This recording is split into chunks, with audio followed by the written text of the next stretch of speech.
Hi there. In this video, I want to talk about how to revive sexual intimacy in your life. Hi, I'm Nicki Vee here from the 1010 movement, where we help you to take you from struggle to success in any area of your life. So how do we revive sexual intimacy in a marriage? So first of all, I want to talk a little bit about how it goes. How we, why would it need to be revived in our lives when actual fact, it's a very natural part of us to have sexual intimacy. So what happens in our understanding is, and you may relate to this, so this video is going to be particularly important for you if what's happened is that you've been together a long time and everything else has got in the way of your sexual intimacy, be that kids, be that work, be that money troubles, be that health, be that whatever it is, something else, or maybe a multitude of things, is what happens so often in our lives, has got in the way, and gradually over time sexual intimacy wanes. So it doesn't really matter what it is that's caused it to be needing to be revived, but think about it for a minute. Think back to when sexual intimacy was more healthy, more wonderful in your life. Think back to that time. That may be weeks ago, months ago, years ago, decades ago. But remember, just for a moment, let's think about that time when you had wonderful, beautiful sexual intimacy between you and a partner. Now, when we think back to that time, I want you to do something else, because this is going to be really important for how we revive it. I want you to notice, and again, you probably, if you've heard me before, you might have heard me say it might be easier if you close your eyes. But remember what that felt like and how great it was for you both, but for you in particular. And then I want you to notice what changed. What changed? What events happened? What came into your life? Look, I'm just going to be honest about this. If we have the loss of a parent, if we have a child born or more than one child born, or if we have a situation where something happens, like somebody loses a job or a business struggles, or we have a situation like we've got in the world right now where things are more challenging, maybe one of you has had a health issue. When that happens, remember back and go, the last time I can remember us feeling totally connected in our sexual intimacy, what happened? And once you've got that memory, notice how you responded to that issue, problem, challenge, whatever it was that came into your life. And I'm not suggesting it's not wonderful to have a child come into the world between you, but sometimes that, as you know, I'm sure, can bring us some extra challenges where our attention is being taken away from each other through to someone else, the kids, the business, the money, the whatever it is.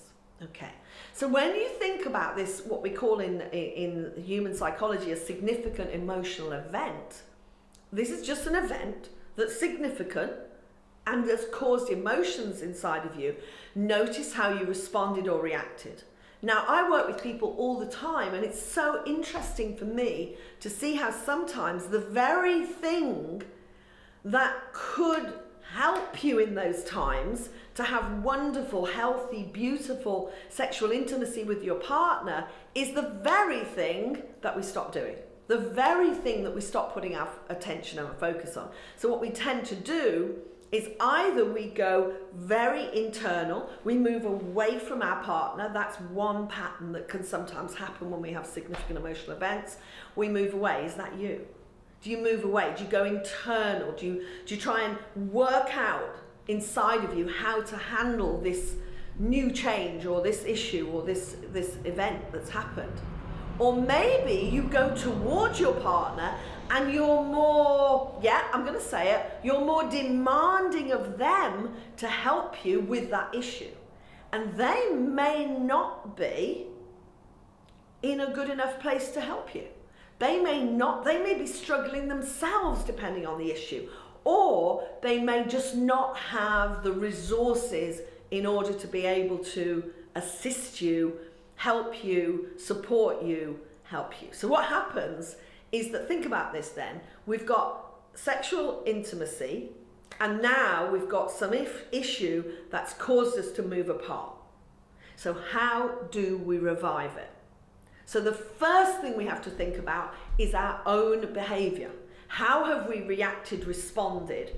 Now, it might be that you've reacted and responded and you're saying to me, but surely, Nicki, surely, I love it when people say that to me, surely, Nicki, you know, I've had the loss of my parent. Surely my boyfriend, husband, wife, girlfriend, partner should understand that I can't be being, you know, overtly sexually intimate with them while I'm going through grief.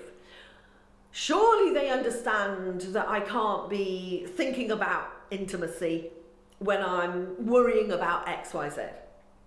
But that is the core of the issue, is that what you're doing is you're utilizing your own pattern of behavior to cope with something that may be completely different than your partner's coping strategy.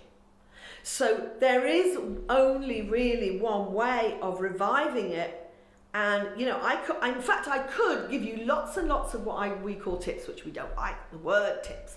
Tips that, you know, put some time aside, do a date night, you know, but I can absolutely tell you, without a shadow of a doubt, having worked with couples and singles over years and years, and when I say singles, people where their relationship has broken down because sexual intimacy has gone out of their relationship, whether it's broken down because one partner's had intimacy with someone else, where it's broken down because the arguments just got so bad, where it's broken down because of X, Y, Z. Why did your previous relationship break down? Something to think about, right?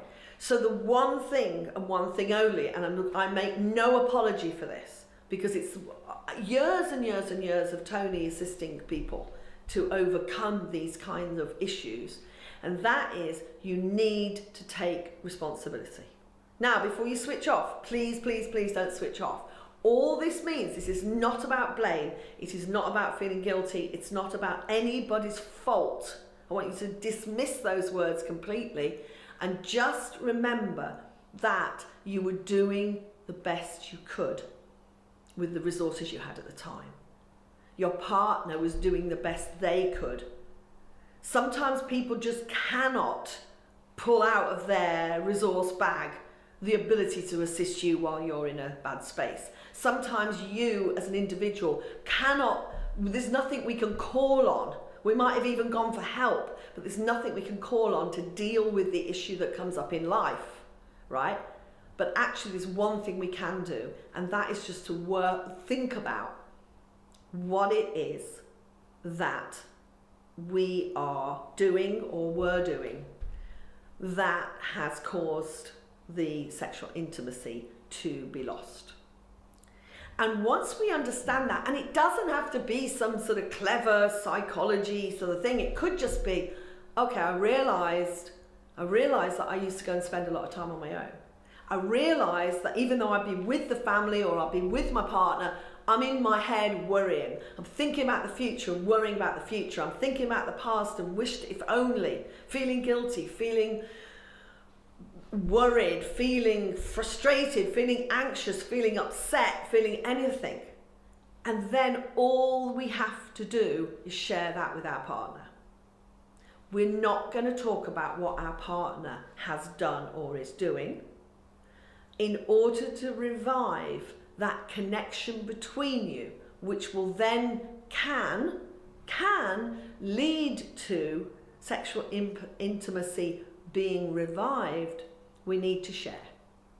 Now, this can be really, really difficult for some people. Men, you might be going, oh no, don't tell me, Nicki Vee, I've got to talk about it. Yes, You need to talk about one thing and one thing only. Don't make this any more complicated than it is.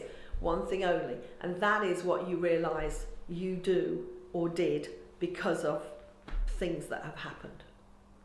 And if you can say it, you don't have to ask for forgiveness. You don't have to say, I'll never do it again. You don't have to say, and you, because of you did that, I did this. In fact, that is a big no-no. The best thing for you to do is just say, do you know what? You might even say, I watched a video of this woman and she said that all I have to do is say to you, I realise that this is what I've been doing and maybe this was not great for you. It was not my intention, but that was my coping strategy. And I just wanted to share with you because you're my intimate partner. And then let that connection between you happen because you've been in honesty and truthfulness about yourselves. The most common thing that happens is your partner will say to you, yeah, I mean, you know, I've noticed that you go inside a lot, go out a lot, talk to your mother a lot, talk to, you know, whatever it is you do, you know what it is that you do. I've noticed that. And thank you for sharing that you realise that you've been doing that and that might not have been good for me.